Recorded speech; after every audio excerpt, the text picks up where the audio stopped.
Masih dari dunia pendidikan, guru honorer di DKI Jakarta mengisahkan cerita mereka usai terdampak kebijakan cleansing. Pemberhentian yang dilakukan tanpa adanya pemberitahuan sebelumnya membuat para guru honorer pun kini harus menelan pil pahit.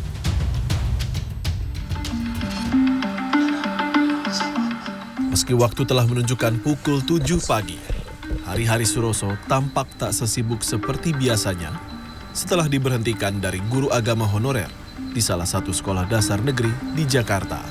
Suroso adalah salah satu dari ratusan guru honorer yang terdampak cleansing di DKI Jakarta. Kini Suroso hanya bisa mengisi waktu luangnya dengan membantu orang tua hingga membaca buku-buku pelajaran yang sempat diajarkan ke murid-muridnya. Meski masih sesekali mengajar ekstrakurikuler baca tulis Al-Quran di sekolah lama, pendapatannya tak dapat mencukupi kebutuhan hidupnya. Sebab ia mengajar ekstrakurikuler itu hanya 1 kali dalam seminggu.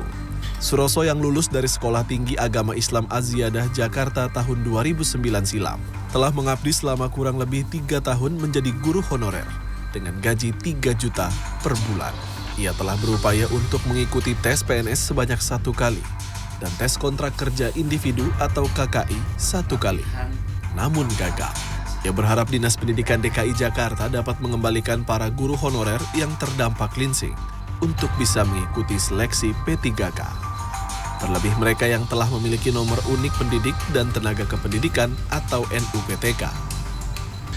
Nah, setelah itu dipilihlah Pak salah satu di antara guru agama yang honor itu dipilih yang terbaik.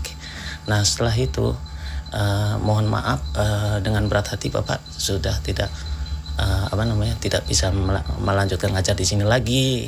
Bapak dimutasikan. Cuman kan saya mutasi kemana? Tidak ada surat pemberitahuan apa-apa. Usai menerima pengaduan sejumlah guru honorer di Jakarta yang terkena pemecatan atau cleansing, Lembaga Bantuan Hukum Jakarta membuka posko pengaduan mulai hari Rabu 17 Juli. LBH Jakarta sudah mencatat ada 107 guru honorer yang terkena cleansing yang tersebar di 5 kota madya di tingkat SD, SMP, hingga SMA. Meski belum menentukan langkah hukum, LBH Jakarta menilai proses pemberhentian yang dilakukan melalui pesan WhatsApp, telepon, hingga secara lisan dan surat berupa berita acara dinilai merupakan pola yang tidak beraturan. Tidak ada satupun keputusan atau tindakan yang berwujud gitu ya, yang kemudian diterapkan sebagai kebijakan cleansing. Nggak ada keputusan, surat edaran dan lain sebagainya. Yang ada hanya statement-statement yang kami pikir tidak jelas ya dari PLT Kepala Dinas Pendidikan Provinsi DKI Jakarta yang dalam substansinya menurut kami tidak punya substansi. PLT Kepala Dinas Pendidikan DKI Jakarta Budi Awaludin mengungkapkan, ratusan guru honorer yang terkena cleansing atau diberhentikan adalah mereka yang diangkat oleh kepala sekolah dan tidak sesuai ketentuan. Menurutnya guru honorer tersebut diangkat oleh kepala sekolah tanpa seleksi yang jelas, meski dibayar dengan dana bantuan operasional sekolah atau BOS. Kami sudah informasikan dari jauh hari ya. Dari 2017 dan bahkan 2022 pun kita sudah informasikan jangan mengangkat guru honorer.